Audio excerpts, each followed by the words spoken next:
film superstar, he is a veteran politician. He is the Bihari Babu who has also made record in Asansol. And right now he is playing here in Asansol in the tickets of TMC. So you know who am I talking about? It's Bihari Babu Shatrughan Sinha, who is in Asansol, and he has been campaigning here, and we will talk to him regarding Asansol today and obviously Lok Sabha polls. Sinha ji, thank you for giving us time, busy schedule. This constituency is the hottest constituency in terms of temperature and also in terms of politics. So how are you handling the heat? This is the hottest constituency, even in terms of love and warmth. People are so good over here. It's in true sense, it's a cosmopolitan city. People believe in the harmony, in Sarva Dharma Samabhav. So it's one of the most wonderful cities I'm representing in the whole country. Also responding to what you said, that Bihari Babu has turned into Bengali Babu now, but in true sense, I remain a Hindustani Babu. You know, it's a matter of happiness, pride for some people that I came here for the very first time to represent Asansol on the instructions or the order of one of the most popular, prominent, important, and of course, most powerful leader in the country, Mamata Banerjee, who also happens to be the Iron Lady, which is the call of the day, which is required today. And she asked me to come to Asansol. I came here for the very first time. And the kind of love, affection, and the blessings I got from people over here, and you all know that, rest is history. So, Bihari बाबू को बंगाली बाबू बनाया, बंगाली बाबू बनाकर आपने साबित कर दिया कि सही मायने में, जिसमें मैं विश्वास करता हूँ, हिंदुस्तानी बाबू हूँ. देश के किसी कोने में भी आप जाके रह सकते हैं, बस सकते हैं. ये संविधान की पुकार है. सिन्हा जी, ये एक ऐसा कॉन्स्टिट्यूंसी है. This constituency has been a BJP bastion. After left 2014 Babul got, 2019 Babul got, and then when you contested, it was not an easy. It was 2 lakh. But you created a 3 lakh margin in the by-polls. This time you are contesting. क्या लग रहा है कि क्या, obviously you will say you're confident, but क्या लग रहा है? To 3 lakhs, and then this time how is the fight? Well, I'm not going to say that I'm confident. I would say that I'm confident of my people, and also the kind of work I've done over here, I've been able to do in Asansol.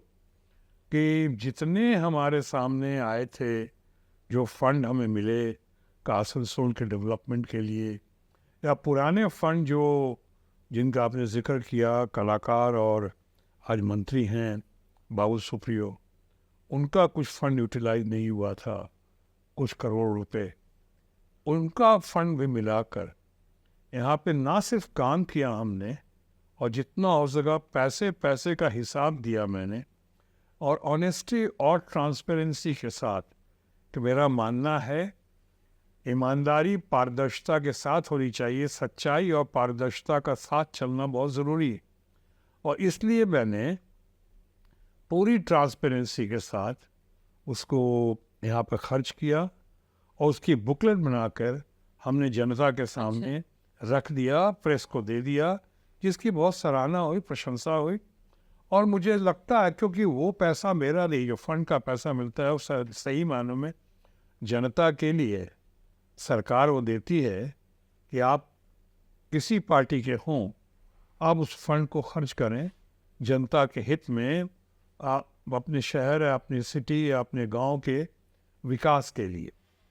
ये बात दूसरी है, इस fund का जिक्र किया कि आज ये दुर्भाग्य है कि आज बंगाल का इतना फंड, करीब 1.5-2 लाख करोड़ से ज़्यादा आज केंद्र ने रोका हुआ है, जो कि सही मायने में बंगाल का क्या डेवलपमेंट का फंड है, मनरेगा का फंड है, यहाँ के आवास योजना का फंड है, ग्रामीण विकास का फंड They है। are saying you all have not done it properly. There is corruption into it.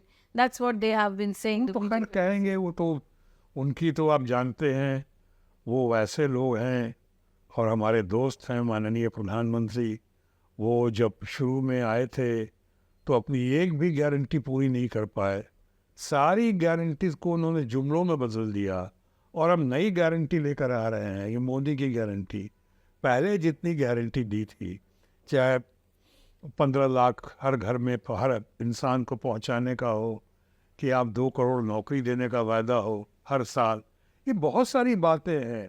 कि जब किसानों की आमदनी डबल कर देने का मामला हो, सबों के लिए मकान बनवाने का मामला हो, महंगाई कम करने का वायदा हो, महिलाओं पे अत्याचार ये रोकने या कम करने का वायदा हो, कोई वायदा पूरा नहीं हुआ, सारे जुमले हुए। अब उन जुमलों को कवर करने के लिए नए जुमले ला रहे हैं, नई गारंटी दे के नाम पे, और उसी गारंटी के नाम पे, फॉल्स गारंटी के नाम पे, नई गारंटी के नाम पे अब वो ये भी कह रहे हैं कि बंगाल में ये हुआ। अरे वो हुआ, ये हुआ, वो बात का इशू है। पहले बताओ कि आपने यहाँ फंड क्यों रोका, बंगाल के गरीबों का, बंगाल के डेवलपमेंट का, बंगाल के विकास का फंड क्यों रोका। हमारी यही मांग थी और यही मांग है आज भी कि साडा हक इत्थे रख, हमारा हक हमें दो। ये सवाल आता है यहाँ से। This is a constituency of most of non Bengali population, and there is Ayodhya Ram Mandir is there. Some people are saying there's going to be a Ram effect, there's going to be a Modi effect. There's a, ऐसा कहा जाता है कि non Bengalis has a BJP mindset.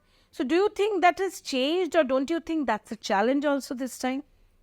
अगर बंगाल की बात करें तो मैं कहूँगा कि नॉन बंगालीज या बंगाली जो भी हैं हमारे, उनका मैंने कोई और माइंडसेट नहीं देखा है। एक ही माइंडसेट देखा है, दीदी के प्रति लगाव, दीदी के प्रति झुकाव, दीदी के प्रति रुझान।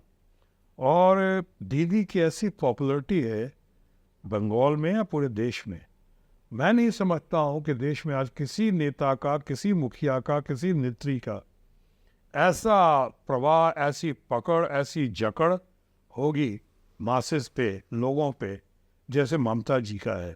इसीलिए मैंने ममता जी को कहा था शुरू में कि वो ममता जी मोस्ट इम्पॉर्टेंट हैं, प्रोमिनेंट हैं, पावरफुल हैं, पॉपुलर हैं, टाइग्रेस ऑफ बंगाल हैं। वो सही मायनों में आयरन लेडी हैं, लेकिन ममता मई हैं। कैसे अपने लोगों का ख्याल रख रही हैं, फंड रोकने के बाद भी केंद्र ने रोका हुआ है, लेकिन आम लोगों को उन्होंने इस बात की खबर शायद पूरी तरह नहीं होने दी, उनको इसी तरह संभाल के रख रही हैं। तो आपने कहा कि अगर मंदिर मस्जिद की कोई बात करते हैं, मंदिर मस्जिद सबका व्यक्तिगत आस्था है। मैं तो खुद ही रामायणवासी हूँ, मैं तो खुद ही 4 भाई हूँ, हम लोग 4 भाई हैं, राम लखन भरत शत्रुघ्न। मैं शत्रुघ्न हूँ, हमारे घर का नाम रामायण है। तो ये तो हमारा व्यक्तिगत है ना, ये हमारी आस्था है ना। हम इसके रामायणवासी हैं, इसके लिए ये तो नहीं कहूँगा किसी को कि चूँकि मैं रामायणवासी हूँ इसलिए हमें वोट दें। वो हमारा काम देखेंगे, हमारे काम का अंजाम देखेंगे, काम का परिणाम देखेंगे, वायदे देखेंगे, जुमले देखेंगे कि क्या क्या कहा, क्या क्या किया और क्या क्या नहीं किया। उनके आधार पर फिक्स करेंगे ना मेरे संपूर्ण व्यक्तित्व के आधार पर, पर्सनैलिटी इन टोटलिटी को जज करते हैं, तभी लोग आगे बढ़ते हैं। तो ममता जी के बारे में जो कहा जा सकता है, ममता जी ट्राइड, टेस्टेड और सक्सेसफुल हैं। So do you think that with all this thing, Mamata Banerjee, it is often said that opposition lacks a face. There's no face to counter Modi. That's always been said from BJP and from some experts. What do you think, that Mamata is a face which can actually counter Modi nationally? Counter तो किया हुआ है जहाँ जहाँ उनका। That she can be the prime minister if India allows? She is quite capable, capable, respectable. Why not? अगर हमारे माननीय दोस्त प्रधानमंत्री नरेंद्र मोदी अगर बन सकते हैं प्राइम मिनिस्टर, क्या क्वालिफिकेशन उनकी? कोई ख़ास डिग्री तो नहीं है ना उनके पास। 3 बार गुजरात के चीफ मिनिस्टर रहे, उसके बाद प्रचार के आधार पे, प्रसार के आधार पे, लोगों की पार्टी के आधार पे वो बने। प्रधानमंत्री बनने के लिए कोई ख़ास क्वालिफिकेशन की ज़रूरत नहीं होती। आप, मैं हमेशा कहता हूँ कि आप भी प्रधानमंत्री बन सकती हैं, मैं भी वजीर आजम बन सकता हूँ, बशर्ते मेरे पास नंबर्स हो, पार्टीज का सपोर्ट हो। उसके लिए कोई स्पेशल क्वालिफिकेशन की ज़रूरत नहीं है। बहुत सारे लोग ऐसे बने हैं जो बहुत कॉम्पिटेंट और क्वालिफाइड रहे हैं पास्ट में। बहुत लोग ऐसे ही बने हैं जिनको शायद लोग उतना कॉम्पिटेंट एंड क्वालिफाइड नहीं मानते। अब रही बात ममता जी के लहर की या ममता जी के पकड़ की, ममता जी ने तो साबित करके दिखा दिया है।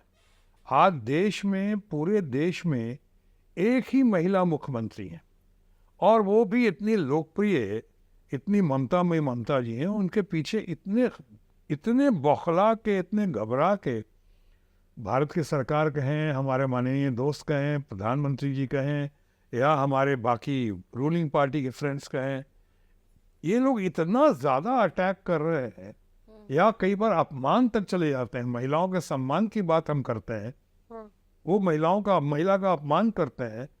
पिछली बार वो दीदी दीदी दीदी कितना मजाक उड़ाया था, बंगाल की जनता ने मुंह तोड़ जवाब दिया था। इस बार भी आप इतना अटैक करें तो दो बात साबित होती है। एक तो ये कि वाकई दीदी बहुत पावरफुल है, बहुत पॉपुलर है, तभी तो सब इनके पीछे पड़े हुए हैं। और बी ये है कि आप इनका जितना अपमान करेंगे, किसी खास जगह के लिए आप जिम्मेदारी डाल देते हैं मुख्यमंत्री पे, ममता जी पे। मैं संदेश खाली का जिक्र कर रहा हूँ, जहाँ की वहाँ Well, that's a weapon for BJP, definitely. They're saying what has happened in Sandesh Khali is terror. Yes, so I'm coming to that only. It's a matter of shame, they say. Our Honorable Prime Minister has said it's a matter of shame. ठीक है, आप एक औरत के बारे में, वो महिला मुख्यमंत्री हैं, इकलौती महिला मुख्यमंत्री हैं, इनके बारे में आप कह रहे हैं शेम। और आप प्राइम मिनिस्टर हैं, आपके सामने क्या क्या घटनाएं नहीं घटी। अभी अगर लेटेस्ट चलें तो आपके यहाँ पे कर्नाटका में आपका अलायंस का पार्टनर, आपका अपना सपोर्टेड कैंडिडेट शायद वर्ल्ड के बिगेस्ट सेक्स स्कैंडल में इन्वॉल्व पाया गया आज के दिन। इसके पहले आपका कठुआ में हुआ, उस पर शेम नहीं आई आप लोगों को। उसके पहले हाथरस में मामला हुआ, वहाँ पे शेम नहीं आई। मणिपुर जल रहा है और मणिपुर में क्या क्या जघन्य अपराध नहीं हुए औरतों के प्रति, औरतों के खिलाफ, उस पर आपको शर्म नहीं आई। आपको सारों में से, हालांकि कितना भी हो, मैं कहूँगा निंदनीय, शर्मनाक अगर बात सच है तो, क्योंकि मामला कोर्ट में, इसलिए हमने कहा कि बात अगर सच है तो। लेकिन साथ साथ ये भी कहना चाहूँगा कि ये संदेश खाली की बात जो है, वहाँ पे एक्शन लिया गया, देर से लिया गया हो सकता है, लेकिन देर से भी लिया गया हो तो ये मान लो, लोगों को पता होना चाहिए कि उसकी वजह एक ये भी हो सकती है कि कोर्ट के ऑर्डर और सीबीआई के द्वारा जो रिएक्शन हुआ, उसके कंफ्यूजन की वजह से देर हो सकती है। लेकिन उसके बदले में ऐसा कहेंगे कि मैडम के ऊपर, दीदी के ऊपर शेम। रिमेंबर कि ये दीदी जो है सिर्फ बंगाल की दीदी नहीं है, आज ममता बनर्जी जगत दीदी है, पूरे देश की दीदी है वो। This question, तो इस अपमान का बदला इस बार भी बंगाल की जनता, देश की जनता, आसनसोल की जनता भरपूर तरीके से लेगी हमारे रूलिंग पार्टी के खिलाफ। Amit Shah has told CNN News 18 that this time in Bengal, 30 is the minimum number which they'll get. They are very confident about Bengal. Well, I don't want to say much against our friend or our Home Minister, Honorable Amit Shah ji. लेकिन अगर if you go by the track record, Amit Shah ji कुछ भी कह जाते हैं। हालांकि उनकी party के लोग उनको चाणक्य मानते हैं, आज का चाणक्य, जैसे पूरे देश के लोग शरद पवार को चाणक्य मानते हैं। उसके बाद अगर किसी को थोड़ा बहुत चाणक्य मानते हैं तो उनकी पार्टी के लोग अमित शाह को मानते हैं। उन्होंने दिल्ली में कहा था कि 2/3 मेजोरिटी से हम जीतेंगे केजरीवाल के खिलाफ। तो 2/3 से तो नहीं जीत सके, 2-3 सीटें जीत गए थे। भारतीय जनता पार्टी, हमारे दोस्त जो हैं, स्कूटर पार्टी में बदल गए थे केजरीवाल के सामने। उसके बाद उन्होंने बिहार में क्या कहा था, 2/3 मेजोरिटी से जीतेंगे। वहाँ पे नीतीश कुमार उस वक्त और लालू यादव जी की टीम ने उनके परखच्चे उड़ा दिए। अभी हाल में ही कहा था कि बहुत दूर ना जाएं, तो पिछली बार बंगाल में क्या नारा दिया था, अब की बार 200 पार, अब की बार 200 पार कहा था। तो उस तरह से उनके जो आगे बड़ी मुश्किल से 75-76 सीटों पे आए।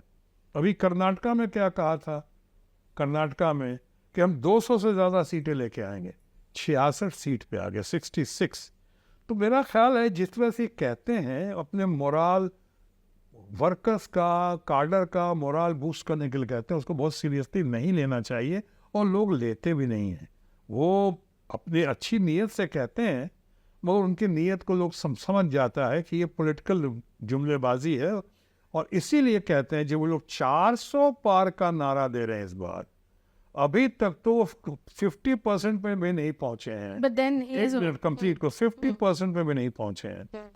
तो 400 का नारा दे रहे हैं अगर वो इस बार, अब की बार 400 पार, तो उस हिसाब से तो उस एवरेज के हिसाब से तो बड़ी मुश्किल से इनको 150 या 125 सीट आनी चाहिए। 200 तो टच करेंगे नहीं 50%। But coming to this statement of yours, he has also said to News 18 that already in first two phases they have crossed 100 seats. 100 seat आ गया है पहले दो चरण में। आपका क्या कहना है? इसकी दो वजह हो सकती है। एक तो या तो ईवीएम पे उनकी अच्छी ईवीएम मशीन के बारे में बहुत अच्छी जानकारी हो, तभी तो इतने दावे से कह रहे हैं कि हम 100 सीटों से ज़्यादा कवर कर चुके हैं। या तो ईवीएम खोलने का कोई तरीका हो उनके पास। You're saying that the EVM malfunction कुछ हो रहा है। हो एक वजह तो ये हो सकती है और दूसरी वजह है उनकी डिस्परेशन, क्योंकि उसके पहले ऑपोजिशन ने कहा था कि इनके होश हो चुके हैं 2 फेजेज में, तो शायद इनके पास और कोई चारा नहीं रह गया और कहना पड़ा इनको कि इस बार हम 100 क्रॉस कर चुके हैं। ये तो अभी आने वाला वक्त में सब पता चल जाएगा 4 जून। Coming to Asansol, there is a dearth of industry here, which was known as one of the industry capital. There is a water crisis. How will you solve that? This is an ever, and obviously corruption, cut money, all those things are also there. And your party in some places are, people allege that they take money. आप तो बहुत समझदार पढ़ी लिखी लेनी है और आपको तो ज़्यादा पता होगा। अभी कर्नाटका का इलेक्शन हुआ था, 40% कट मनी वहाँ आपने सुना था। बिल्डर्स लोगों ने, सारे इंडस्ट्रियलिस्ट ने, बिल्डर्स लोगों ने लिख के प्रधानमंत्री को एक बार नहीं कई बार भेजा था। चारों तरफ बाज़ार में हाहाकार मचा हुआ था कि कोई आपका टेंडर या कोई चीज़ पास होने से पहले 40% उसका कट कमीशन देना पड़ता है। तो मैं ये कह रहा हूँ कि करप्शन के लिए कोई अभी ना चले। और अकेले मैं सॉर्ट आउट करने नहीं आया हूँ, मैं अपनी टीम के साथ सॉर्ट आउट करूँगा। अच्छा। मैं कोशिश करूँगा कि under the leadership of Mamata Banerjee जो बातें हैं, जो शिकायतें हैं, उसकी जांच करके जो जेन्युइन मामला है और लोग को मेरा पता है। मैं fortunately one of the few fortunate ones in the country जिसके ऊपर आज तक कोई एलिगेशन नहीं है, कोई आरोप नहीं है, ना कोई भ्रष्टाचार का, ना कोई और तरह का।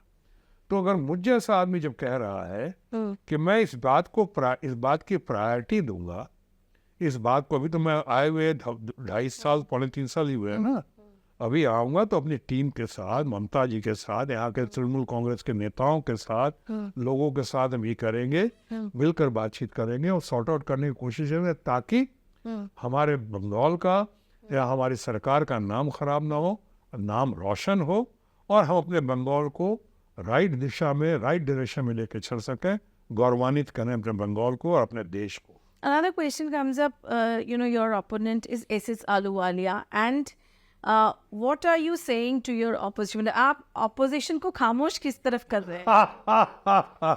नहीं, ahluwalia जी को तो मैं एक अच्छे आदमी के रूप में जानता हूँ। He is a nice person. I have known him for many years and he is a nice person. अच्छा है, बढ़िया है। चुनाव लड़ने का अधिकार सबको है, ये लोकतंत्र है, कोई भी चुनाव लड़ सकता है। वो आए हैं तो ऑपोजिशन को खामोश तो आपको करना है, वो तो बहुत सब कुछ बोलेगा, तो वैसे कैसे आप खामोश? मैं करने वाला कौन हूँ? हमारा काम देखकर, हमारा नाम देखकर, हमारे साथ साथ जो चलने की प्रक्रिया रही है आसनसोल की जनता जनार्दन का, चाहे उन्होंने हमें जो लीड किया है सही डायरेक्शन में, भले न्यू डायरेक्शन में आया हूँ, लेकर चले हैं, तो मैं समझता हूँ इस चुनाव में आसनसोल की जनता का जो आशीर्वाद मिलेगा, वो आशीर्वाद इतना झन्नाटेदार होगा, इतना धमाकेदार होगा, पुराने रिकॉर्ड्स को मेरे तोड़ते हुए एक नया रिकॉर्ड कायम कर सकेगा। ये मेरी उम्मीद भी है, कामना भी है, शुभकामना भी है, मनोकामना भी है और प्रार्थना भी है। और ये प्रार्थना रंग लाएगी और सामने वाले को ऑटोमेटिकली कर देगी खामोश। क्या आप ऐसा कुछ बोलना चाहते हैं फॉर द आसनसोल ऑडियंस? कोई ऐसा डायलॉग जो इस टाइम में उन लोगों के लिए या फिर जनता के लिए आप बोलना चाहेंगे, वो आप बोल सकते? Any dialogue which you want that which is apt now? मैं कहना चाहूँगा यहाँ के लोगों को, और ख़ासकर आज जिस तरह से लोग दीदी के ऊपर अटैक कर रहे हैं, ममता जी के ऊपर, हमारी तृणमूल कांग्रेस के सरकार के ऊपर, जिस तरह से सारे लोग मिलकर एकदम अपनी बातों को छुपाते हुए, अपने जुमलों को आगे बढ़ाते हुए, अपनी पुरानी गारंटी को नहीं फिल करते हुए नई गारंटी को सामने ला रहे हैं, मोदी की गारंटी बनाकर, सारे झूठ के बेस पे आकर वो लोग आज खड़े होकर जिस तरह से कर रहे हैं ममता जी को, तो मैं अपनी जनता को और ख़ासकर आसनसोल की जनता, जनार्दन को, बंगाल के लोगों को कहना चाहूँगा कि ये खामोश मिजाजी तुम्हें जीने नहीं देगी। ये खामोश मिजाजी तुम्हें जीने नहीं देगी। इस ज़माने में रहना है तो कोहराम मचा दो। This was Shatrughan Sinha in his own way. He is actually so confident that he is saying that this time too, he is going to create a record in Asansol.